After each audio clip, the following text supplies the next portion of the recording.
My YouTube channel, today we are discuss about reactive power. हाँ, reactive और basically जो electrical power होती है, first is active power,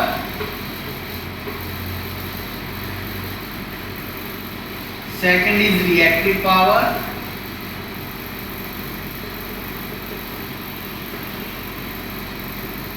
and in दोनों का वेक्टर सम जो होता है एपरेंट पावर। एपरेंट पावर जिसको हम टोटल पावर भी बोलते हैं। अब थोड़ा सा ये समझ लेते हैं। अब जो रिएक्टिव और एक्टिव पावर तो हम सब जानते हैं, फिर भी इलेक्ट्रिकल स्टूडेंट जितने भी हैं सब पढ़ते हैं, लेकिन रिएक्टिव पावर का कंसेप्ट जानना बहुत जरूरी है। तो रिएक्टिव, अब उसके लिए हमें मेन रोल प्ले करता है आपका पावर फैक्टर। आपको यदि कहीं पे एक्टिव पावर निकालनी है कितनी चल रही है, पावर फैक्टर। पावर फैक्टर क्या होता है, मतलब ये आपका पावर का रेशो होता है ना, एक्टिव पावर और एपरेंट पावर का। एक्टिव पावर क्या होती है आपकी VI cos phi और एपरेंट पावर का VI। अब एपरेंट पावर क्या है, टोटल पावर कितनी जनरेट हुई, या किसी भी लोड को चलाने के लिए पावर जो जनरेट होगी और फिर वहां से ट्रांसफर होगी, तो वो होगी आपकी टोटल पावर।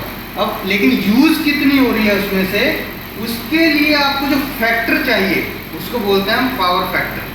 मीन्स आपको रियल पावर निकालनी है कि अब आपने सपोज करो जनरेट, आप एक कॉमन एग्जांपल लेके चलते हैं, हम एक कॉमन सा एग्जांपल लेके चलते हैं पावर फैक्टर के लिए कि पावर फैक्टर बेसिकली है क्या। अब पावर फैक्टर क्या, सपोज करो एक अल्टरनेटर है, यहाँ पर आपकी जनरेट हो रही है पावर 100 वाट, है ना, ये आपका अल्टरनेटर है, और यहाँ पर ये आपका एक लोड है, ठीक है।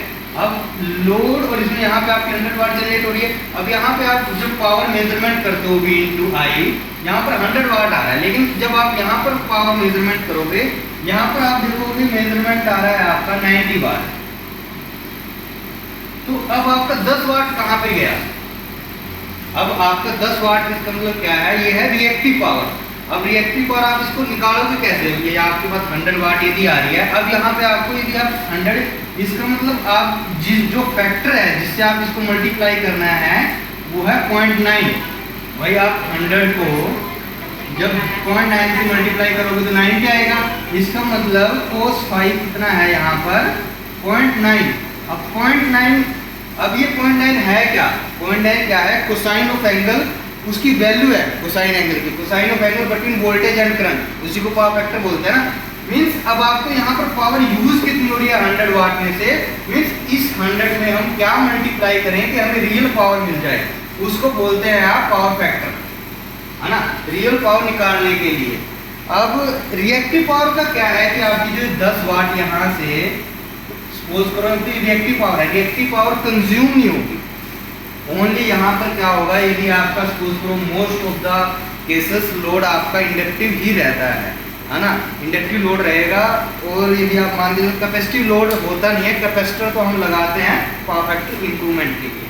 अब यदि इंडक्टिव लोड है तो आपका इंडक्टर क्या करेगा, स्टोर करेगा रिट्रीव करेगा, स्टोर करेगा रिट्रीव करेगा। मीन्स रिएक्टिव पावर हमेशा आपकी फ्लो करेगी, load source to load and load to source.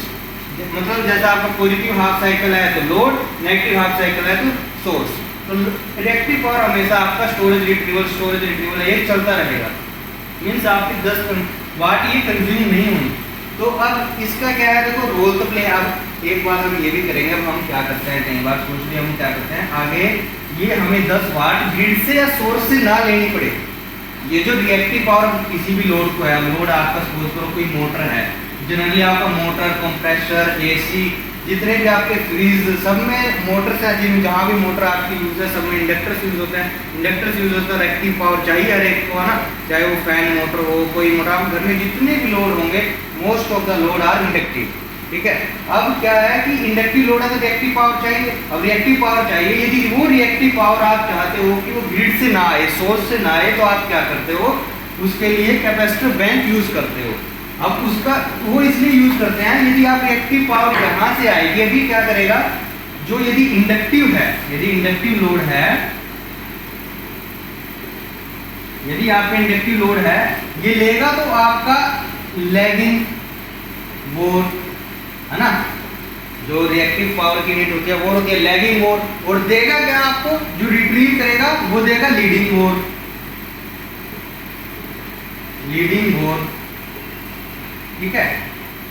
अब इसका अल्टरनेटर पर क्या इफेक्ट पड़ेगा यदि आपने वहां पे आप शंट कैप यूज नहीं करते, कंज्यूमर एंड पे या आपने ग्रिड एंड पे जहां पर आप ले रहे हो सप्लाई, वहां पर यदि आप शंट कैप नहीं यूज करते, उसका अल्टरनेटर में क्या इम्पैक्ट पड़ेगा वो हम नेक्स्ट वीडियो में डिस्कस करेंगे, अदरवाइज ये वीडियो बहुत ज़्यादा लेंथी हो जाएगी। तो बेसिकली इसलिए हम शंट कैप, अच्छा ये एक मेन रोल है हमारा कि लोड हमारे बेसिकली लोड का टाइप बता देते हैं थोड़ा सा। Load are basically 3 types. First is resistive load,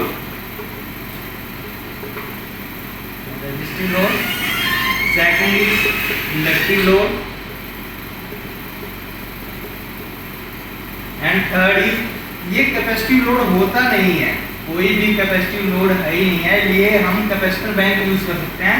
capacitor bank use करते हैं पावर फैक्टर इंप्रूवमेंट के लिए, उसी को हम कैपेसिटिव लोड बोलते हैं। बेसिकली कोई कैपेसिटिव लोड होता नहीं है, या तो रजिस्टिव लोड है। रजिस्टिव लोड में क्या आएगा आपका, जैसे कि आपका आयरन हो गया ना, या हीटिंग रोड्स हो गई, या फिर आपका जितने भी ऐसे एलिमेंट्स हो गए जो इलेक्ट्रिकल एनर्जी को कन्वर्ट कर रहे हैं हीट में या in the form of lights. यो जो पहले इनकैंडेसेंट लैंप आते थे वो वाले लैंप, ठीक है, ये रजिस्टिव लोड है। और इंडक्टिव लोड आपके जितने भी आपकी मोटर, जहां पर भी आपका मोटर यूज हो रही है, सब के सब में इंडक्टर्स यूज होते हैं, ठीक है। अब मोटर आपकी मान लो फ्रिज में भी यूज होती है, एसी में भी यूज होती है ना, फैन में भी यूज होती है। और आपके घर में क्या लोड होगा, है ना, घर में और आपका लोड क्या होगा, जो भी मतलब ऐसा से घर में, इसके अलावा क्या होगा, वॉशिंग मशीन होगी आपका, ये भी मोटर यूज होती है इसमें भी। तो सारे most of the loads are inductive, तो इसके लिए आपको इंडक्टिव पावर तो चाहिए।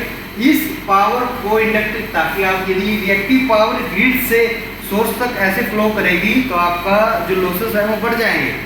लॉसेस बढ़ेंगे इसके, वो बेसिकली यूज तो हो नहीं रहा, तो लॉस तो होगा ना कुछ जिस कंडक्टर में से करंट फ्लो होगा उसका रेजिस्टेंस तो होगा लाइन का, तो लाइन लॉसेस बढ़ जाएंगे। तो उसको रिड्यूस करने के लिए आप क्या कर सकते हो कि रिएक्टिव पावर की डिमांड को आप सोर्स से ना लेके शंट कैप जो यूज लगाओगे सोर्स लोड एंड पे, वो वहीं से फुलफिल हो जाएगी। तो इसलिए हम शंट कैप यूज कर सकते हैं, शंट कैप यूज कर सकते हैं, जिसको हम बोलते हैं कैपेसिटिव लोड। तो बेसिकली हम आगे इसको थोड़ा सा और डिस्क्राइब करने की कोशिश करेंगे नेक्स्ट वीडियो में, जिसमें हम एक तो दिखाएंगे कि रिएक्टिव पावर यदि आप शंट कैप कैपेसिटर बैंक नहीं यूज करते, है ना, सोर्स एंड पे और कंज्यूमर एंड पे सॉरी, या लोड एंड पे या ग्रिड एंड पे आप कैपेसिटर बैंक नहीं यूज नहीं करते, तो उसका आपका अल्टरनेटर पर क्या इम्पैक्ट पड़ता है, गवर्नमेंट क्यों पेनल्टी लेती है यदि आपका पावर फैक्टर बहुत ज़्यादा डाउन होता है। तो thanks for tuning and thanks for watching this video, thank you so much.